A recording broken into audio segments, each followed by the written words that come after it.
silence, écoutons le Saint-Évangile, paix à tous. Et à ton esprit. Lecture du très Saint-Évangile selon Saint Jean. Gloire à toi, Seigneur, gloire à toi. Soyons attentifs.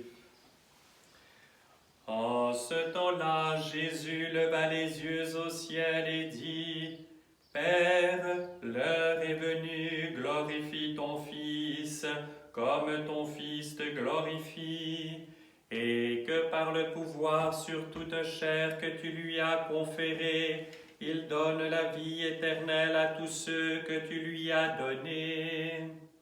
La vie éternelle, c'est qu'ils te connaissent, toi le seul vrai Dieu, et ton envoyé Jésus-Christ. Je t'ai glorifié sur la terre, j'ai achevé l'œuvre que tu m'avais confiée. Et maintenant, Père, glorifie-moi de la gloire que j'avais auprès de toi avant que le monde ne fût créé. J'ai manifesté ton nom aux hommes que tu as tirés du monde pour me les donner. Ils étaient à toi et tu me les as donnés, et ils ont gardé ta parole.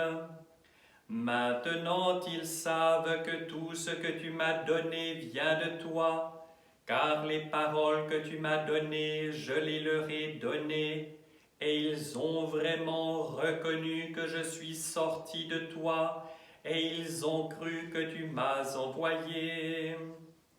Je prie pour eux, je ne prie pas pour le monde, mais pour ceux que tu m'as donnés, car ils sont à toi, et tout ce qui est à moi est à toi, et ce qui est à toi est à moi, et je suis glorifié en eux. Je ne suis plus dans le monde, mais ils vont rester dans le monde, et moi je vais auprès de toi. Père Saint, garde en ton nom ceux que tu m'as donnés pour qu'ils soient un comme nous. Quand j'étais avec eux, je gardais en ton nom ceux que tu m'as donnés. J'ai veillé sur eux, et aucun d'entre eux ne s'est perdu, si ce n'est le fils de perdition, pour que l'écriture fût accomplie. Mais maintenant je viens à toi et je dis ces choses encore présentes dans le monde, afin qu'ils aient la plénitude de ma joie. Gloire à toi, Seigneur, gloire à toi.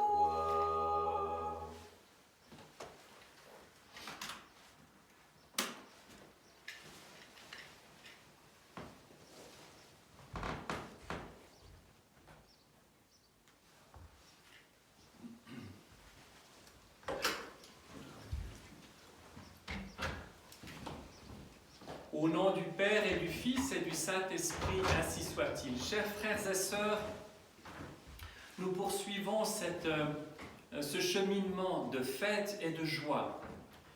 Nous sommes dans l'après-fête, dans l'octave, si vous voulez, de l'Ascension, et l'office est tout empreint de cette joie de l'Ascension.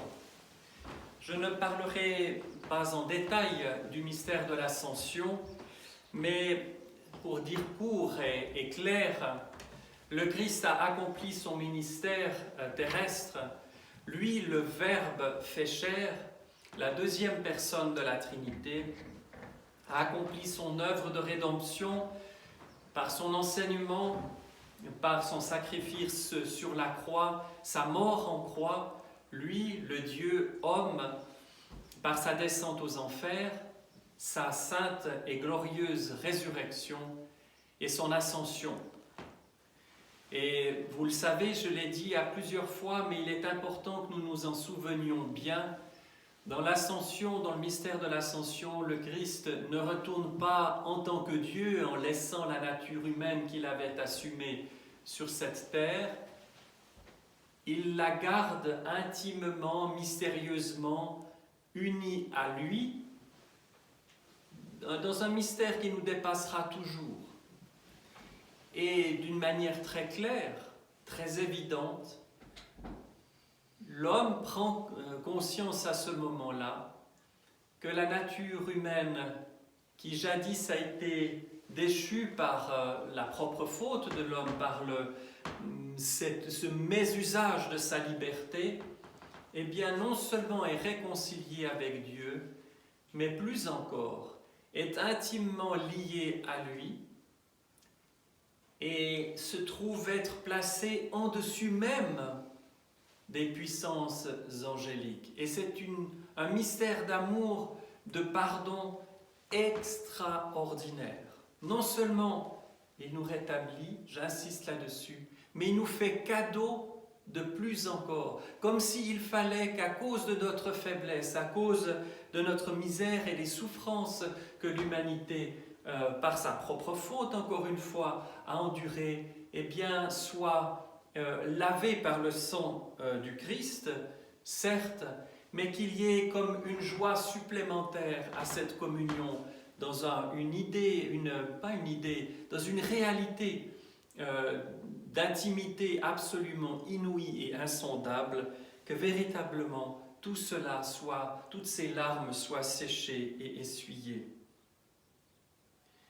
Les saints-pères ont mis à la commémoration du dimanche, au dimanche qui suit l'Ascension, la commémoration des saints-pères du premier concile œcuménique.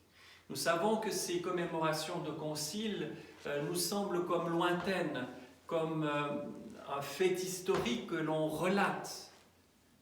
Mais si nous nous arrêtons à cette simple considération, nous avons totalement échappé au sens profond qui est cette confession de foi qui est réaffirmée. Vous savez que dans les premiers siècles, et jusqu'à aujourd'hui, peut-être aujourd'hui plus que jamais, les grands mystères de la foi sont non seulement bien méconnus, mais souvent rejetés par la raison humaine et la plupart du temps tournés en dérision. Parce que, et surtout aujourd'hui, l'être humain considère que le critère ultime de tout jugement, de son propre jugement, est lui-même. Donc on part du fini pour juger ou considérer l'infini. Et d'une certaine façon, eh bien, ces considérations humaines sont au mieux boiteuses et infirmes ou incomplètes, ou au pire totalement à côté de la plaque, si vous voulez. Mais ces tentations d'approcher le mystère de Dieu par l'esprit limité de l'homme a été de tout temps. Et nous voyons déjà à l'époque apostolique que la pureté de la foi est attaquée. La pureté de la foi, pas au sens de croire au Seigneur Jésus-Christ. Beaucoup de gens avec beaucoup de simplicité, avec beaucoup d'honnêteté, avec beaucoup de zèle, croient au Seigneur Jésus-Christ. Mais quant à savoir le contenu de cette foi, qui il est, quels sont les mystères qui ont permis notre rédemption, quel est le mystère réel de la Trinité, alors là, souvent, il y a au mieux des points de suspension, malgré le zèle. Cela dit, il ne faut pas rejeter ce zèle ou cette infirmité spirituelle. Dieu le voit, et Dieu voit la bonne intention, et il s'appuie là-dessus pour qu'avec ce qui lui est laissé, il puisse construire dans le cœur de l'homme quelque chose de beau. Mais l'Église a toujours eu cette conscience de la confession de cette foi droite au sens de son contenu, ce que les apôtres nous ont laissé, qui n'est pas une confession qui serait de nature à dire « nous avons raison, les autres ont tort », parce que nous manquerions, pour commencer, au commandement de l'amour, et ce serait une vision bien petite qui, par elle-même, détruirait même ce qu'elle veut défendre. Mais véritablement, cette confession de foi s'accompagne d'une vie. Ça n'est pas croire en un ensemble de vérités intellectuelles, de déductions rationnelles, profondément réfléchies. C'est un mode de vie. La foi orthodoxe est une vie orthodoxe. Et en ce sens, c'est beaucoup plus exigeant. Et c'est pour ça que beaucoup renoncent. Cela ne peut pas non plus dire qu'il y aurait comme des sortes de parfaits qui vivraient ça merveilleusement, et puis, ma foi, la grande masse qui ne pourrait suivre. Ce serait faire l'impasse sur une réalité fondamentale, c'est que la vérité de foi n'est pas, cette confession-là, n'est pas le résultat de l'effort propre et unique de l'homme, mais c'est un don de Dieu. Il faut un cœur préparé, comme toutes ces générations qui se sont suivies et qui ont attendu avec ardeur, de manière voilée, sans bien savoir le comment. Le mystère de l'incarnation, toute cette préparation de l'Ancien Testament, il y a eu des cœurs préparés qui ont rendu possible le mystère de l'incarnation. Eh bien, pour nos cœurs à nous d'aujourd'hui, il faut ce cœur préparé, ce cœur plein d'amour, plein de désir de Dieu. Et à ce moment-là, le Seigneur lui-même se révèle. Et toutes les vérités de foi ne seront pas le résultat d'une élucubration ou d'une étude approfondie, minutieuse des choses, mais c'est Dieu lui-même qui se révélera à nous. Et tous les mystères deviendront comme une évidence qui couleront en nous, comme une source d'eau vive, pour reprendre la parole et la promesse du Christ. Et nous voyons bien là que nous arrivons au cœur de notre foi, qui est de connaître qui est Dieu.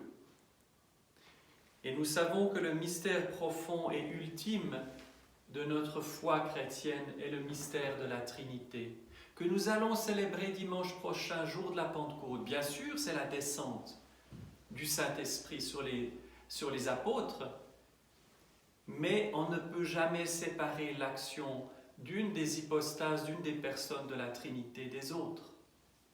Et comme je le disais dans la prédication de jeudi, le Christ s'en va au ciel, non pas en abandonnant les apôtres, mais comme en se mettant un peu en retrait pour que le Saint-Esprit puisse agir sur le devant de la scène, si vous voulez. Mais jamais l'Esprit, jamais le Verbe ne sont séparés l'un de l'autre. Nous avons un seul lieu que nous confessons, Dieu unique, en trois personnes, Père et Fils et Saint-Esprit. Alors, chers frères et sœurs, nous devons penser à une chose tout à fait importante. C'est que ce mystère de la Trinité doit être au cœur de notre foi. Nous devons ouvrir ce même cœur à l'action de Dieu pour qu'il se révèle comme Père, comme Fils et comme Saint-Esprit. Et le concile de Nicée, qui a été célébré en 325, ça fait bien longtemps, dans la ville de Nicée, aujourd'hui Iznik, dans la Turquie d'aujourd'hui, dans cette ville-là, à cette époque-là, il a été nécessaire de réaffirmer la totale et absolue divinité du Christ. Ce mystère véritablement qui dépasse la raison, que le Christ est vrai Dieu et vrai homme, qu'il est Dieu fait chair. Il n'est pas le Fils du Père comme un Fils à la mode humaine. Il est véritablement l'unique engendré dans ce concert de l'amour de la Trinité. Et si nous arrivons à ouvrir notre cœur, si nous laissons Dieu agir en nous, nous réaliserons le mystère de la Trinité en nous. Et nous venons d'entendre cette prière tout à fait extraordinaire dans l'Évangile, que le Christ a prononcé, ce dialogue avec des mots humains, mais qui véhicule toute la puissance divine, ce dialogue entre lui, le Verbe, avec le Père céleste.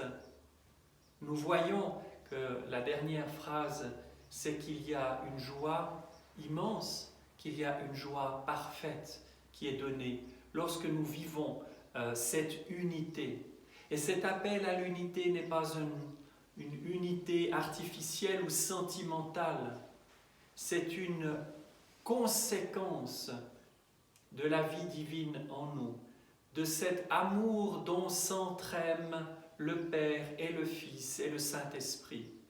Et plus nous nous conformons, plus nous devenons ressemblants à Dieu, ou comme on dit à propos des saints, tout ressemblant à Dieu, eh bien si nous devenons tout ressemblant, à ce moment-là, non seulement le mystère de la Trinité est intégré, nous devenons connaissants dans la mesure de nos capacités, bien évidemment, de celui-ci, mais nous devenons capables d'être unis à notre prochain. C'est un mystère de réconciliation avec nous-mêmes, avec notre prochain, avec Dieu, et il n'y a plus de barrières, plus de fossés, il y a une unité, une communion avec l'autre qui n'est pas disparition, absorption par la divinité comme il y a dans certaines religions orientales.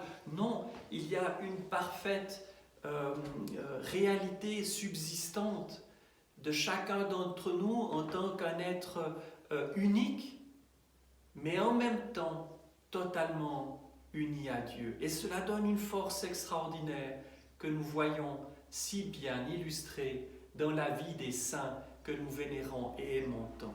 Au nom du Père et du Fils et du Saint-Esprit, ainsi soit-il.